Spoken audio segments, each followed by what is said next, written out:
Match Query, the podcast where we don't just react to football, we question it. Every week, we take a step back from the noise to ask why things are happening on the pitch, off the pitch, and the conversations around the game. Today, we are looking at two different football stories that might actually be connected. One club rebuilding quietly, while the spotlight looks elsewhere, and one system introduced to bring in clarity that's now raising more questions, more doubts than answers. Let's start with Juventus. Mr. Abba, silent, disciplined, creeping back into relevance without not as much force. What do you think is going on?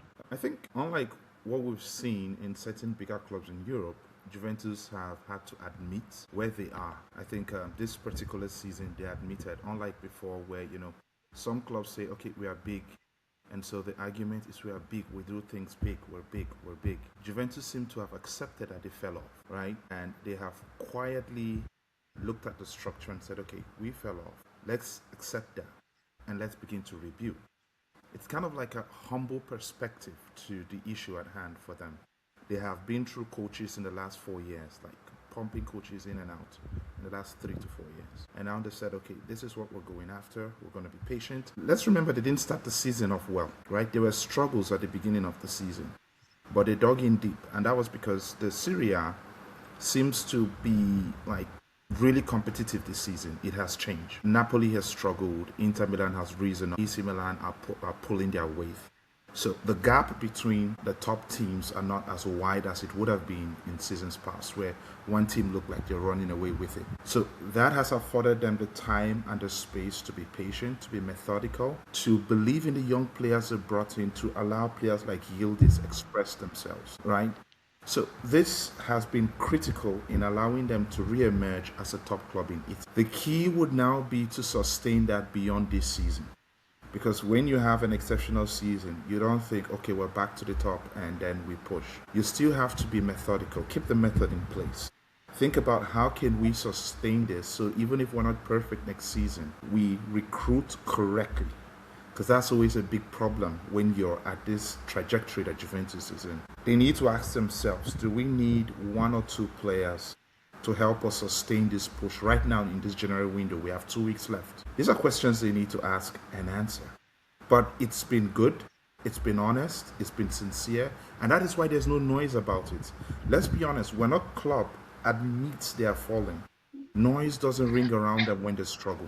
Do you understand? So it's a trend you would see in a couple of clubs that have had to rebuild quietly. There's hardly noise when the club itself admits, and so they shy away from the media troubles. They don't give statements unnecessarily. They don't try to make statement signings as though there's a struggle in the market. Even when they do, they always take it with this humble approach, which Juventus have done excellently well. We saw that with Napoli when they were picking up players like McTominay. They were picking up players like recently, and even before now, where they lost Cavastalia, and they had to get other players to help Conte to push for the title, which they did, but they went about it quietly, and I think that's something Juventus has picked up and have replicated as well. Look at the same thing with Inter Milan. They've gone about in fact, Serie A seem to have admitted that the league has struggled in recent years, and most of the clubs have gone about their business in a very humble manner, targeting their targets carefully to ensure that they improve. So it's something that has happened across the league. When you look at the scouting network, the approach to it, even the coaching, right? The coaching is much more patient with players. They are now training players to improve. They're not just trying to bring players that would come in and excel. They are bringing players and focusing on improving the individuals and the collective. Thank you, Mr. Abba. And you've mentioned something really, really critical to the picture of how everything appears. That in Italy, people don't dwell so much and bring their dirty line to the public, or always trying to look to get across through some the PR media. stunts, PR stunts. It's not about the noise, and that brings me to you, Bon. I mean, this is a club that had been plagued with boardroom issues, point deductions, constant change. I mean, in the last 3 years, we've had Thiago Motta, we've had Allegri, we've had Allegri back again. Then we had Igor Tudor, and now we have Spalletti. It's just like change. But now, Mhm. some semblance of organization. Juventus look organized again, Mhm. right? They look disciplined. They look patient. They look patient. So this is my question: Mhm. are Juventus quietly positioning themselves as genuine top four contenders, or are we mistaking stability for real progress? What are your thoughts? Okay. So I would take from what Albert said. Thing we need to note is that there really hasn't been noise, and you actually also have given credence to the fact that it's probably just the ideology of the Syria A, where they really are more bothered with what's done on the pitch and not the PR stunt. Abba actually also mentioned that they've been building quietly, and we need to look back to how that building quietly has actually started. Post the plus stuff, and I was joking with you before we started. The first thing I think Juventus did was to step down Andrea Agnelli, right? Even though his family still controls the club, but he's not really in the spotlights of management. They then poached Guntoli from Napoli, who was instrumental to Napoli's own rebuild.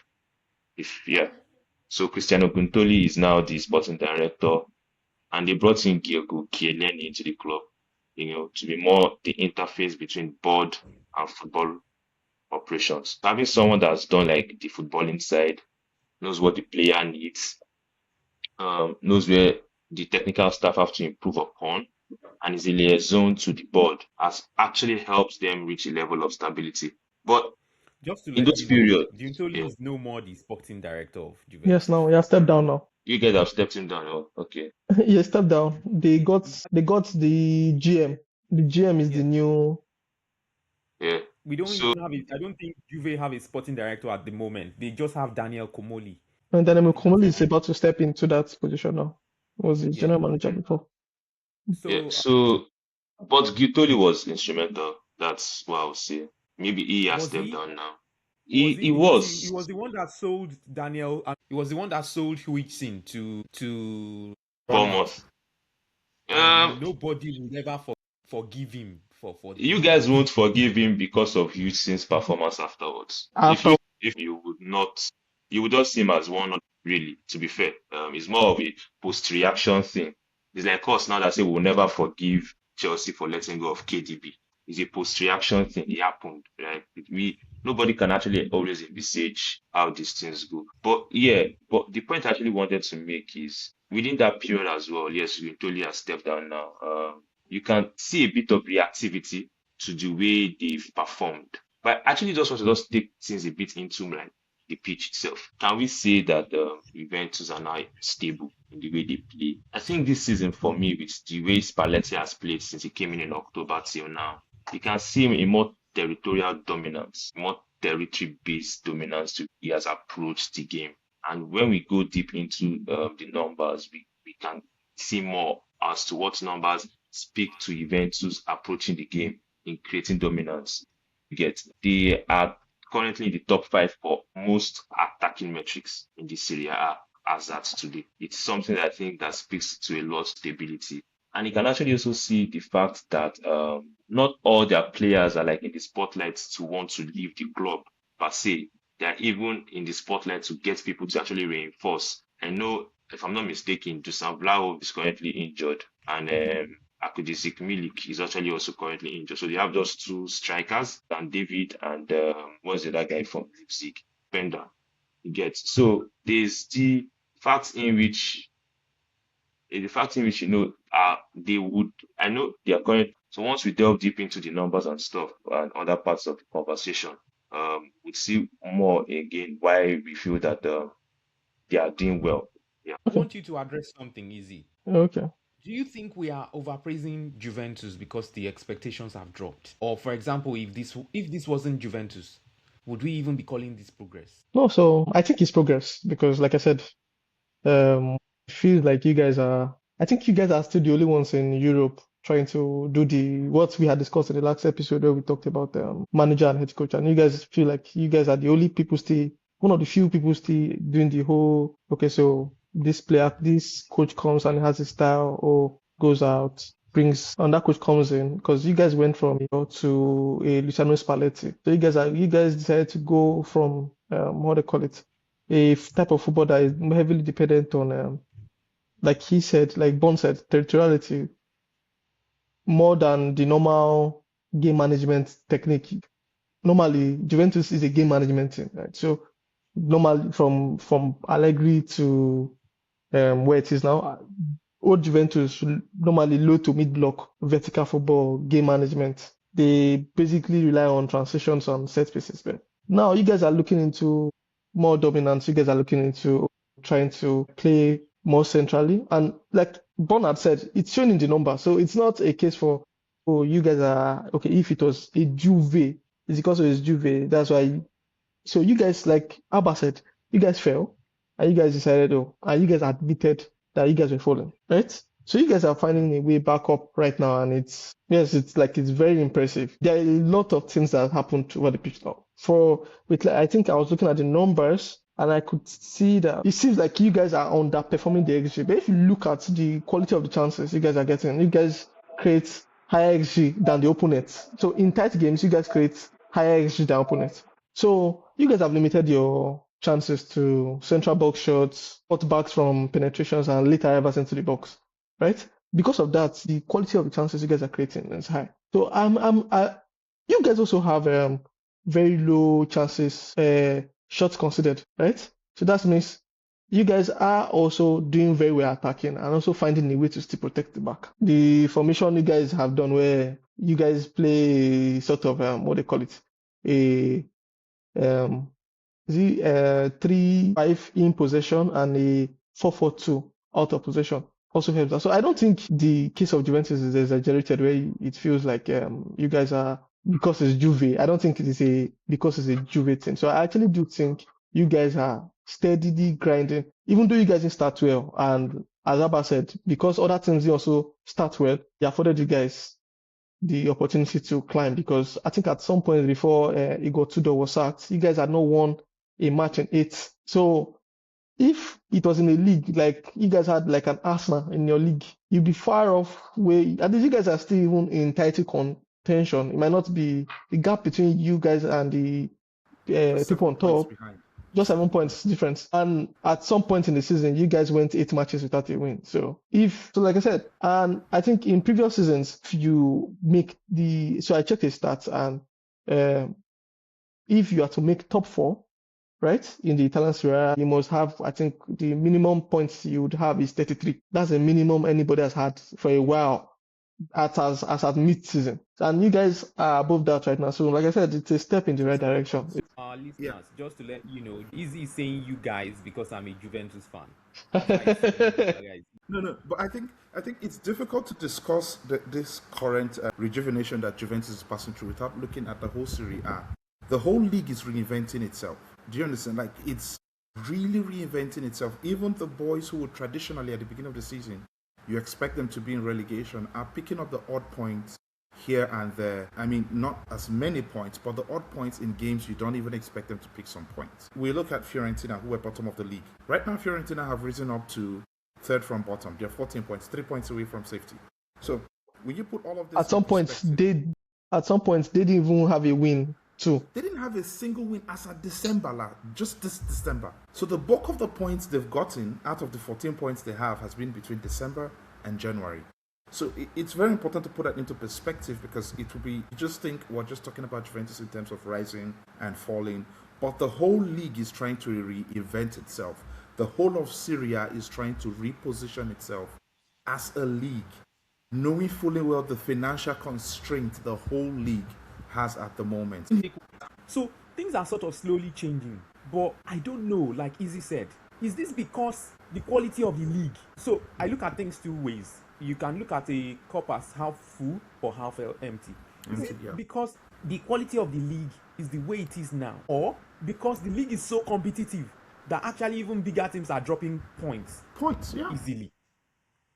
Now, is that why Juve has been able to? That's why we've been afforded this opportunity, to be able to be seen like this. That's why it looks silent, and I wonder if this is progress. So I think this is both. A dangerous place to be. It's both. Because like it's about to say, it's both. It's both. Because it gives false hope. And I wonder if this will make, the Juventus board actually really sit down and think. Because there were a few mistakes the system they created made over the course of the summer. We didn't have a sporting director throughout the summer for a club as big of the stature of Juventus. That is unacceptable. And then while it is unacceptable, I think it also helps. While it is unacceptable. Well, I don't think so. Because I think that was what led to Igor Tudor's sack as well. Yes, it led to that. Now, so for example, look at what I'm saying. Look at what I'm saying. It led to the sack, and it has led to this progress we are talking about now. Because they've had to look inward. They've had to settle down and look inward. Look at the last couple of years. It's been I think that is down to Spalletti's brilliance. I think that's down to Spalletti's brilliance.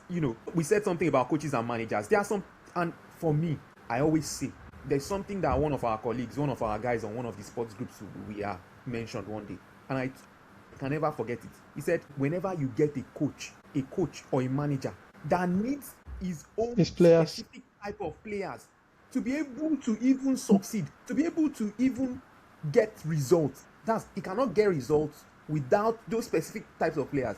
That person is a fraud. Antonio Conte. No, I do not agree with Antonio Conte. Do you know why? Antonio Conte came in, and when he was at Chelsea, I will use that as an example, he was able to mold players. Antonio Conte wants specific players, but he wants players that are adaptable and are kind of like combative.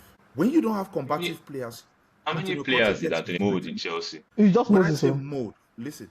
When I say mold, he was able to take them and put them into his system from. No, I'm asking how many, which ones, like give specific examples. He has given. Because when you say he was able to mold players, it look like it's plenty of them, like it's a lot of them. No, just one player. What I'm saying. No, not just one player. He went to a back three from a back four, and he was able to make it work. He was able to move those players. What I'm saying is this: when Conte asks for certain players, it's not just only system players, but it's attitude players. Conte likes players with dogged and rugged attitudes, right? Recently, I think just last week, he made a comment about Højlund, about coaches not United not being able to manage him to mold, which is a good example. The one problem Conte had with a team like Spurs was attitude. It wasn't, and he was asking the club, buy players with the right attitude. If you remember, the club also did not have the right attitude, but not just the players. The club itself didn't have the right attitude. I agree. That's what I'm trying to point to his last conference, that he complained about the club not purchasing the right players and not having the ambition, because Conte is a fighter. I mean, you guys, you know Conte very well on the touchline, right? He's very aggressive, and so he wants his players to double down on the pitch.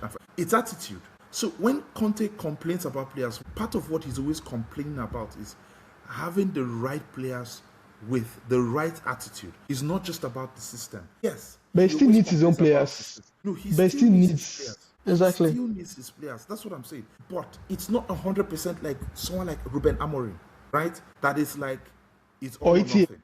Or ETH, thank you. That is all or nothing. Conte has a little bit of a gray area, a middle ground, if you want to call it that, where he can say, okay, this is not the perfect tool, but the player has the attitude to try and bring it out. That's just my point. Okay, so to go with Juve now.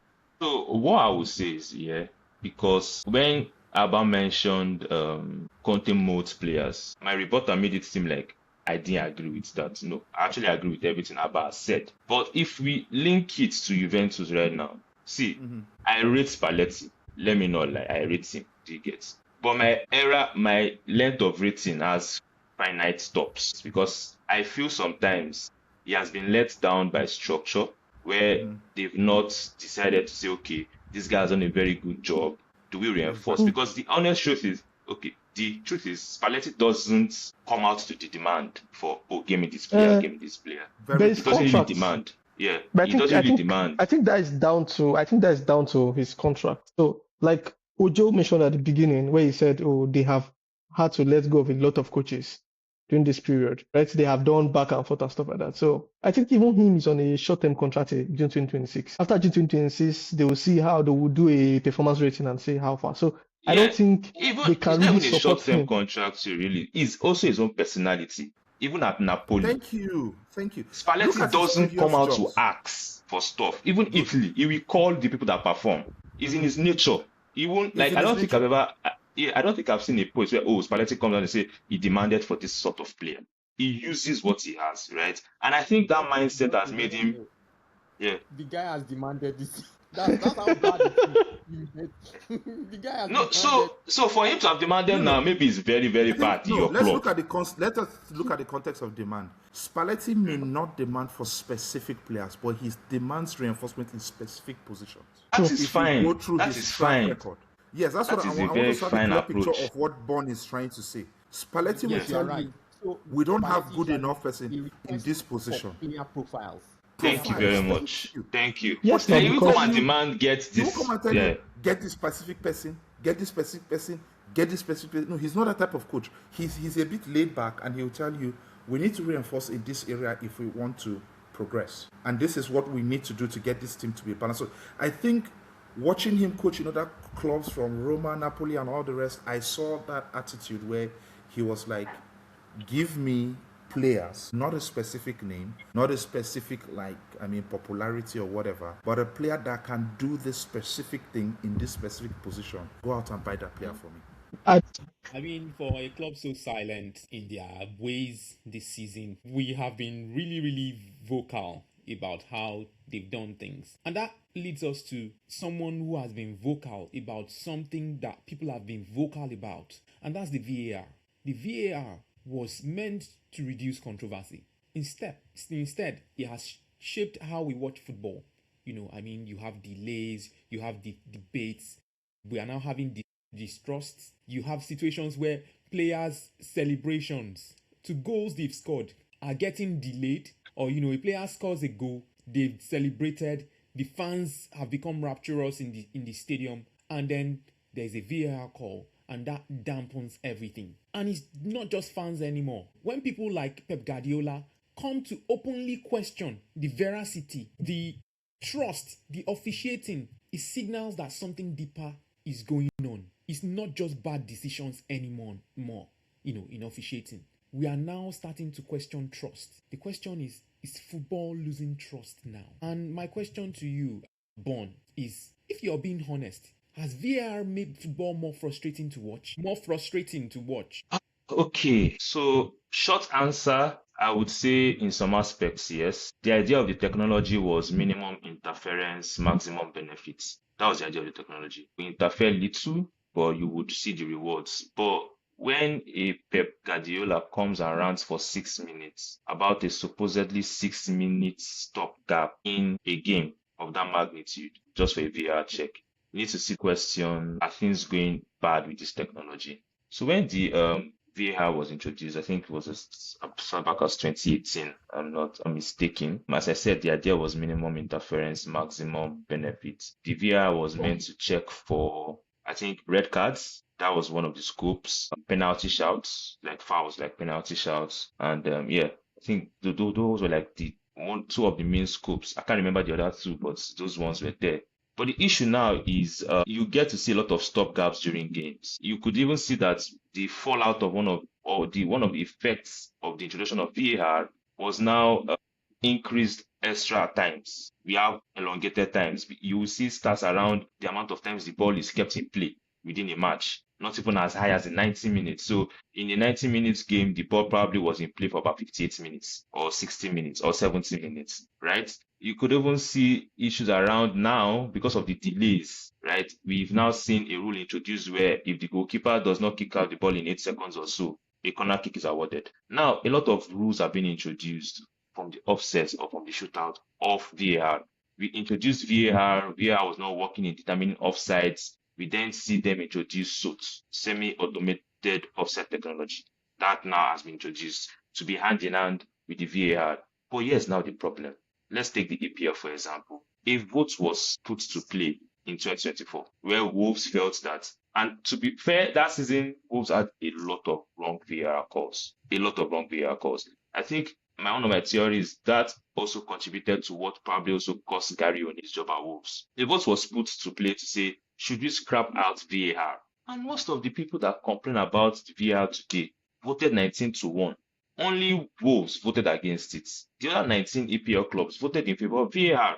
So you say there's a lot of bureaucracy around its extraction from the sport, right? The rulers or the regulators that make the rules of the sport feel it still gives convenience. There was a metric I saw where it has increased sports decision accuracy to about 93%, right? Or around the 90th percentile anyway. So they believe it is working, but the problem is that there's no consistency with it.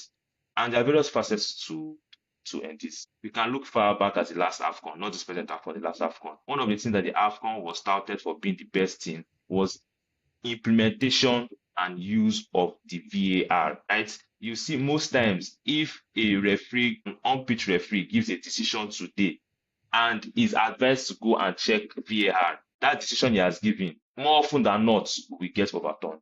So these are the things that we need to look at in speaking to Scope about how VAR has been beneficial or not. But short answer, it's been frustrating to watch its use, to be fair. Thank So you for just that. to okay. Yeah, and that brings me to you, Easy. Technically speaking, when you look at VAR, you look at things like, the talking points have been about interpretation, technology, how those two intertwine, referee authority, in that it looks like, like you said, initially it was brought to just verify the veracity of decisions around red cards, things like that. Now it looks like every referee decision is now being re-refereed by the VAR.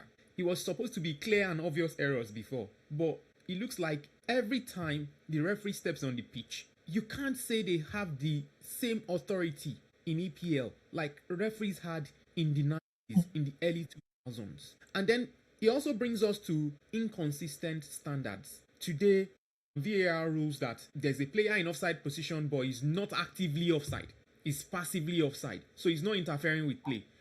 In the next two game weeks, the same scenario happens, goal is ruled out for offside, and all of these things, these inconsistent I don't even standards. think it's the next match week. Technically- Manchester United's would happen. City's would happen on Tuesday. Chelsea's would happen on Wednesday. The same scenario. Where Yeah. exactly do you think the VAR is failing the most, to be honest, considering Okay. all these things? Okay, so let me draw from what Bona said. So first of all, right, the idea of VAR comes from a point where we are humans, right? The referees are humans, so normally humans don't, how do I put it? There was a bias sort of, we make errors, right? When we make errors, and the VAR was brought in to checkmate to try to reduce these errors, right? The idea was, to make the game fairer, right? In all honesty, we needed a fair game. But now there are a lot of technicalities. One of the reasons why you would see a lot of those technicalities is some of these injustices now are manufactured, right? Before, it used to be based on the fact that, and maybe an oversight, or maybe the ref didn't see this or stuff like that. But right now, it feels like it's, because we pause the game, we zoom in, we draw lines. Like, it just feels like we are promoting chaos. Because funny enough is the introduction of VAR has even affected the whole game. So you mentioned something and you said, oh, why do I think this is happening? First of all, football rules were written for the naked eye. They were not written for technology. So right now, the only solution to that is, like I said, the naked eye, real-time judgment, flow and interpretation. Those are what football is. But right now, we're not looking at frame by frame precision. We're looking at microscopic scrutiny where we're criticizing. You see where they'll call outside someone's toenail. How do you control your toenail, please? Because, like I said, these things are the reasons why Pep went on a rampage. Because look at Pep now. Pep's philosophy is control, right? He's very control. He's control over chaos, structure over randomness. He likes to predict rather than based on luck. But the introduction of VR now, they're taking these things away because how do you, like, toenail, moving interpretations, they are random things. So these things are taking the control he likes to have on the game. Hence, his outbursts like, oh, this isn't working, this is not working, this is not working, this is not working. Because the system, funny enough, is the introduction of VR now is promoting low blocks, right? It favors low blocks like mad. True. Because Actually, I agree.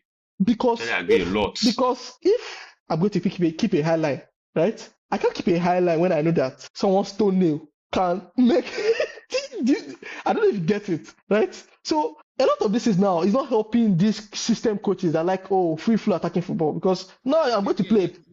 what you are saying is very clear. So, for example, what you were trying to say about free flow control, if you are having to stop the game so many times, that Yes, already it's breaks causing the whole chaos. plan of it. Yes, now It it's causing breaks. chaos and randomness. The idea is to make the opponent be in such a state that they become powerless against you.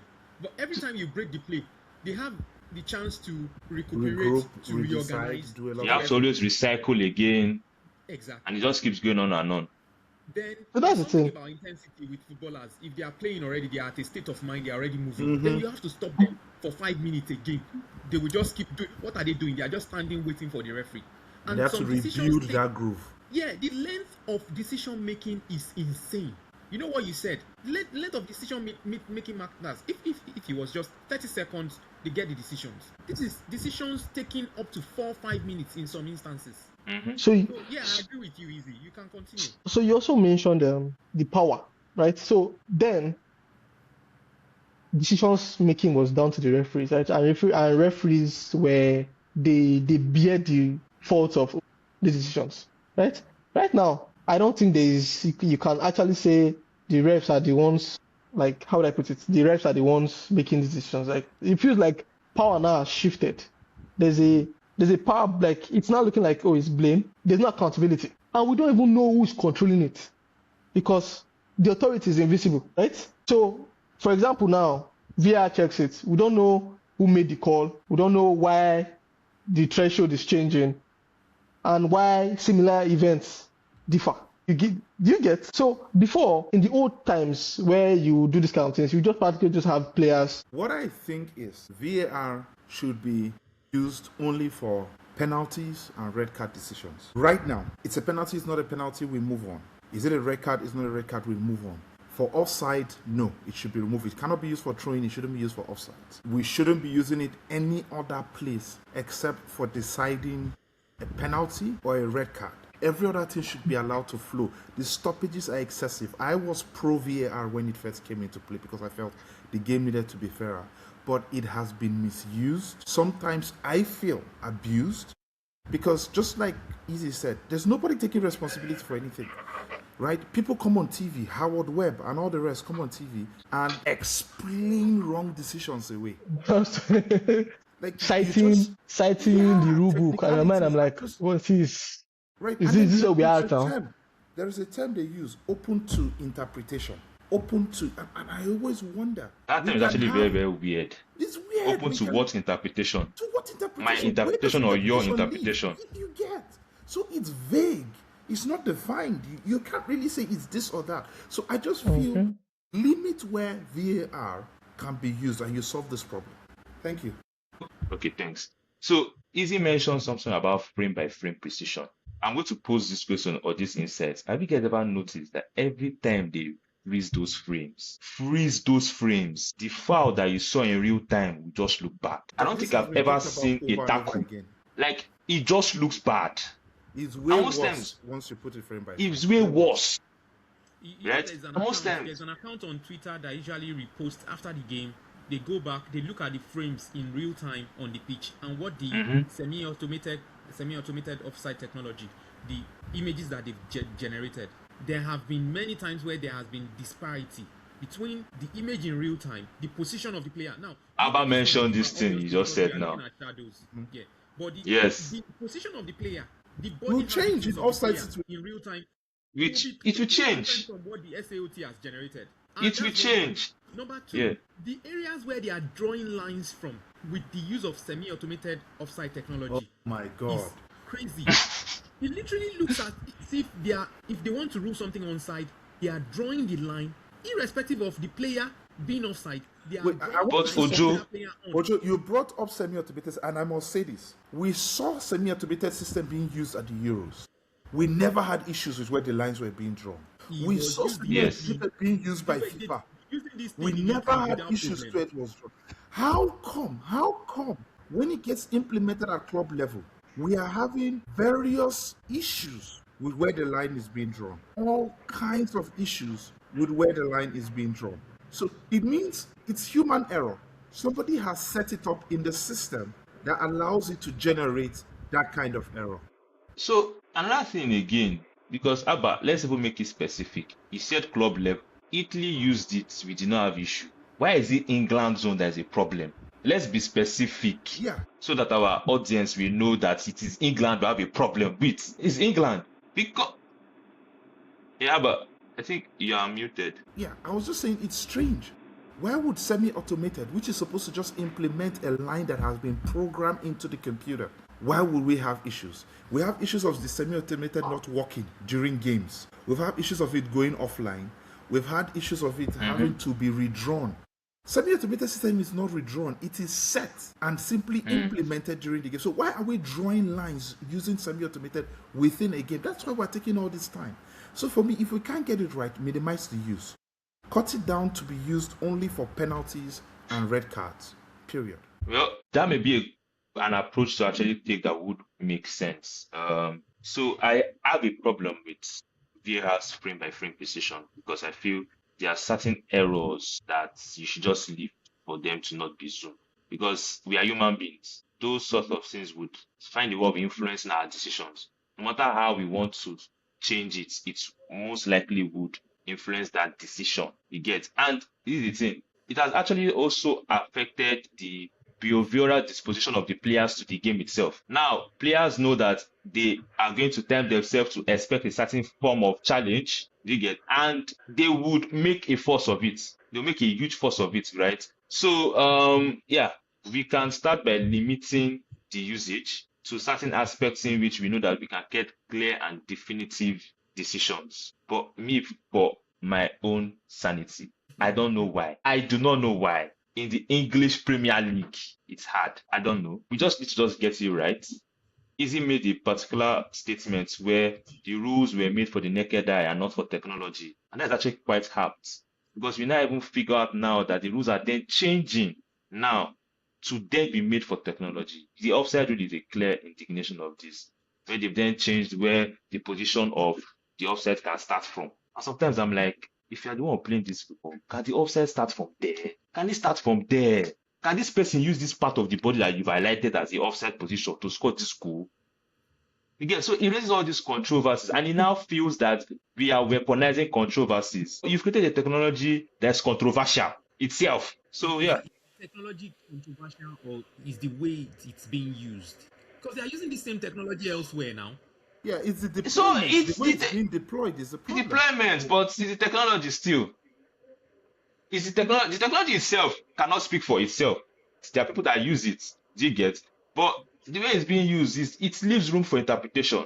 All of us cannot be thinking different things on the same decision. There was some discussion that came up on the group yesterday where, I think we were discussing how the quality of football in Premier League is now mirroring what happened in the Serie A back in the day, where the quality was so high, the margins were so fine that people had to be devising boring tactics to be able to get results. At the peak of it was when Catenaccio was in play, Italian football. I think we've gotten to that point in English, top tier English football as well, the highest level of English football, that's EPL. And if you then tie in this VAR controversy, to be honest, I think we will get to a point, and this is my opinion, where people might find it a lot more interesting to watch EFL and other leagues where VAR is being better used or not being used at all. Let's know that it's all down to the referee. Let's know that if the referee is making mistakes, it's the referee that is making mistakes. Do not subject us to prolonged decision making that will still turn out to be inaccurate. If it's a human making the error, let's be sure that it's a human making the error. But we love it.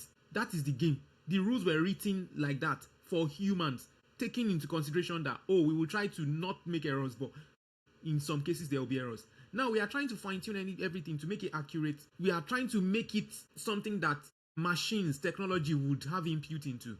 I think we are just processing football to prepare it for when AI will take over football decision-making in officiating. Maybe at some point, we'll be looking to ChatGPT to provide refereeing decisions, and they will scrap referees. Yeah, and that leads me to you, Mr. Abba. We've talked about the trust issues, fan trust, and we are looking at how much damage has been done to fan trust at this point. We have been looking at it from the point of the technology and the impact of it on on the fans. Let's switch it the other way around. Is there a possibility that also, because of the culture we have as humans, because of the fact that controversy really always sells, we are drawn to it, we are always talking about it, it creates jobs. Let's be sincere. It creates, some people will not have jobs. I will not mention names. Some people will not have jobs if there was no controversy. Yeah. Because they cannot even really do pure analysis. They have to say things. They have to. I know who you are talking about, but let's move on. But are the fans generally, especially this new generation of fans who are much more attuned to social media use, are the fans also influencing? We are talking about damage in trust of fans. But low key, is that what the fans also are moving to? Is there a conspiracy culture from the point of view, from the side of the fans? And there was something you talked about, the mic top thing, where the decisions referees are making, their conversations with the VAR is televised. Do you think that is enough to bridge the transparency gaps? What other suggestions do you think might be realistically achievable in the context of how VAR is deployed? Yeah. I'll start with this last part. First off, I think we need to stop over refereeing the game. The game is over refereed, it's over policed. And I think that what has given birth to things like perception, where it looks like a foul in this game and then it's not a foul in another game, and it's definitely a foul in another game. That is because we're over refereeing it, right? We open things to interpretations. And I remember back then in football, we had handball and ball to hand. Ball to hand. And it was just one or the other. It wasn't complicated, right? Now we have to talk about where is the hand positioned. Is it outstretched? Is it inward? Is it placed behind? Is it above the head? All those things. Is it in a natural position? Is it in a natural position? Is it unnatural position? Is the movement even away from the is ball? something else. It's something else. Someone That's is what I'm saying. jumping. Someone is jumping. Can you it's jump without your arm being outstretched? to try and balance yourself in the air? You see, you talk about the sleeve. I mean, is the handball above the sleeve, below the sleeve? So there are too many complications in refereeing it that makes it even difficult for the referees to maintain consistency. It's so difficult to maintain consistency. Now, let's look at what happened recently in the EFL Cup, where they say the player was interfering and he was in an offside position, and then you cancelled out Semenyo's goal. The very next day, they say he was not interfering. There was no way the defender could reach out to defend, so it's a goal. These are inconsistencies we can do without. It's either a player is offside or he's not. Make it simple. Don't make it complicated. And that's the biggest problem we're having now, is that referees are finding it difficult to maintain consistencies because football does not have simple rules, right? It does not have simple rules whatsoever. So when you put that in play, you are bringing in a lot of trust issues between fans, because fans cannot easily say if you're being fair or not. Like, I've seen some people talk about VAR decisions influencing betting. That's crazy. That's how much distrust they have for the system. That's how much distrust they have for the implementation of VAR. That some people think it influences outcome of results to favor betting situations. That's a terrible idea. Now, I do believe the referees are humans. I do believe they make mistakes. But the problem is the rules are so much that even when you listen to Mike Top, the guy in VAR is struggling to agree with the referee on the pitch. And you would hear the guy in VAR say, I leave it to you to the... And these are two top referees. These are referees that take charge of games. Not being able to agree on the application of the rule of football in a decision. That's bad. So yes, I think controversy sells for the media. The VAR room is having a different opinion from the one on the pitch. Then you can really see how interpretation of complex rules are making it difficult. Yeah. And that's very clear. Well, I have one question for all of us just before we wrap up.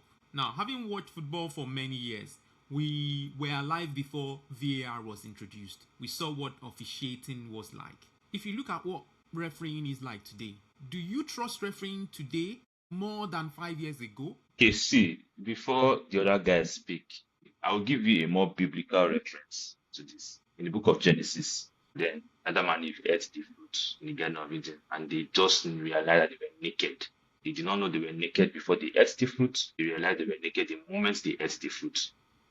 Let's take that and put into this VR team. There are certain rules I did not know about governing this game.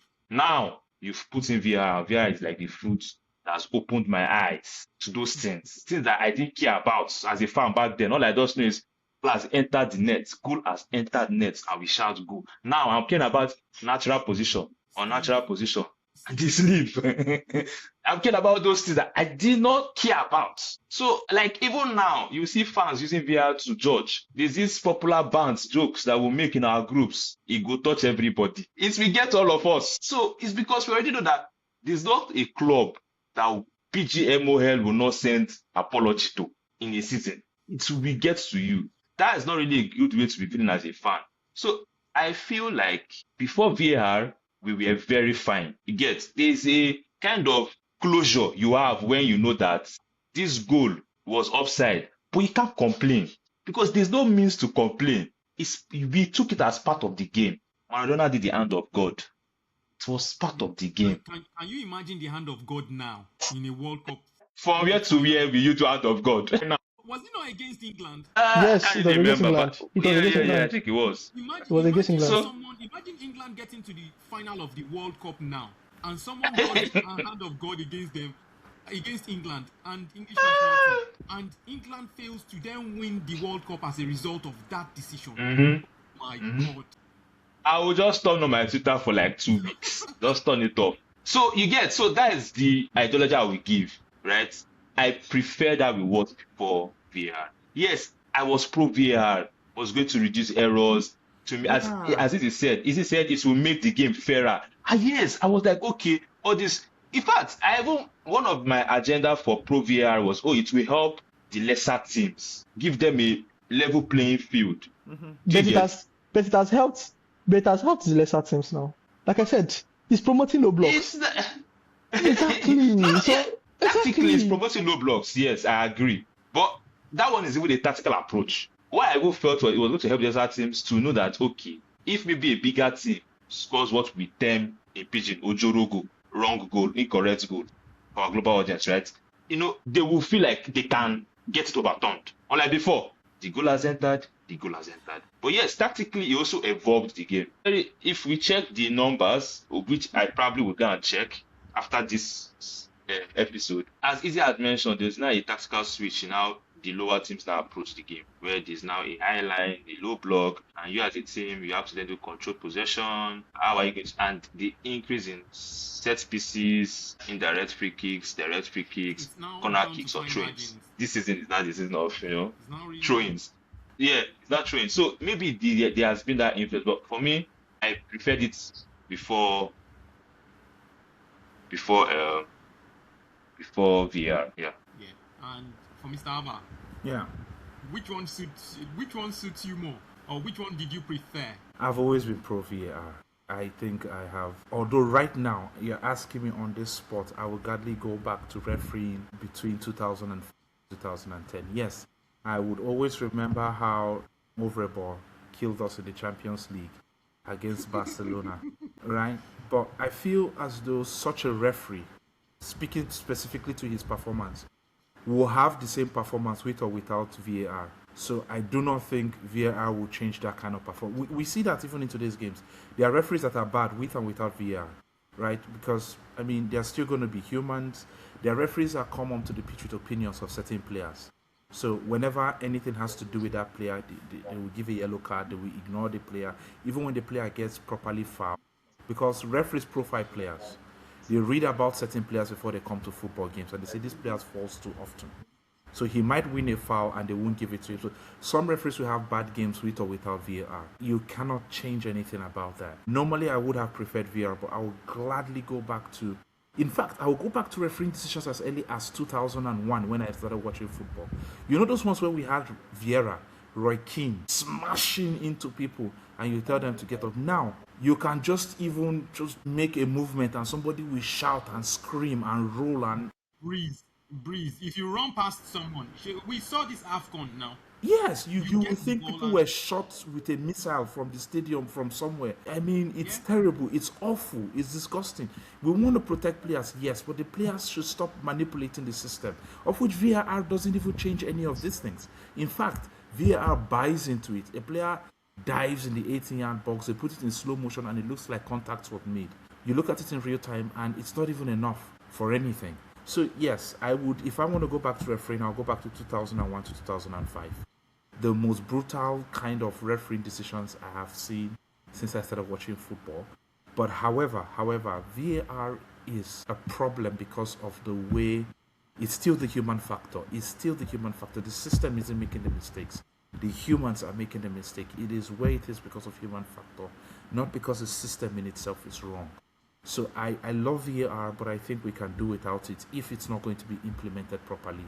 Then let's know that all the problems are human made. And we didn't make an effort to try and change any of that. And that brings me to you, Izzy. Before you answer that question, there's something Mr. Abba said that, is down to the people. And just like money, you know how money or power amplifies either good behavior or bad behavior. Do you share the same opinion? And do you trust refereeing today more than 5 years ago? Okay, so I don't trust refereeing. I don't trust refereeing at all because, like I said, based on how it's going, it's going to be promoting conspiracy theories, right? A lot of us have had conspiracy theories. Oh, maybe this is just to fix the game and stuff like that and the whole thing. So yes, referee decisions was better at the beginning than when we introduced VR. But there's one thing in life, right? We're moving forward. So I think the idea of they should get rid of VR, I think it's yes, VR has come to stay. What you can do now is trying to find the shortcomings and try to fix it. Yes, the referee decisions, we went to VR because the referee decisions were horrible. This kind of decisions should not be where you now sit down and do 2 minutes, 3 minutes, telling to decide if it's offside. If it's that close, they go by the rules, right? And make that decision clear. You cannot, like I said, I think they're trying to implement that where there's public refereeing explanations. Where as they make the decision, they're telling you why they are making that decision. It's a step in the right direction. It's a step in the right direction for VR, right? Right? It doesn't, those kind of things, people will not have confidence or trust in the system, right? And maybe it's time at the end of the match, they start publicizing the post-match reports for accountability's sake. So we can understand what is going on here. Because we don't see these things. If you make a decision finish and I'm like, oh wow.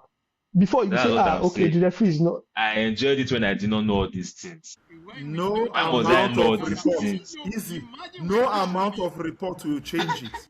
No amount. We've seen Howard Webb explain this. We've listened to VAR audio. No amount of report will change anything. It will not change nothing. We've heard the audios. We've heard it. Easy. You've heard audios now. What are you telling me? You've heard. I see past referees. There was one popular one. I forgot it. That one. Tell us things. What are you telling me? There's no amount of reports that will change it. There was one where Tottenham had one goal ruled. Was he ruled out for offside, or he was ruled out for offside when he was not offside? That was like 2 seasons ago. Did you listen? I'm trying to remember it. Jesus Christ. The video was something else. It was. You must do that one. So you guys saying there's no solution to that? Anyway. Solution is cut how many areas VAR can intervene in. Minimize it, because if you can't get it right, then you curtail it. You reduce how much effect it has on the game. When you are ready, I don't think that will happen. I know it's not going to happen, but I'm telling you what I feel. If you can't get something right, you simply reduce how much effect it's going to have. That's just reality. Right? We're not getting it right and we're doubling down. Because, of course, that's what we do in the EPL. We double down. You just try to double down on what is going on and push it forward. So, you hear some of the explanations, they are ridiculous. Like, I watch it on television and the host is telling you, you mean that's a foul? You mean this thing you and I are watching is a foul? And you hear our rep saying, yes, it is.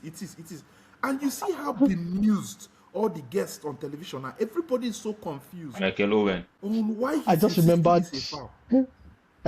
the AFCON game with Morocco and Nigeria where the commentators were even confused. with decisions. Let's not go too into that game. All That has game been was a very all has been well said and well cooked, well said. And well, we've been able to go through two major talking points today.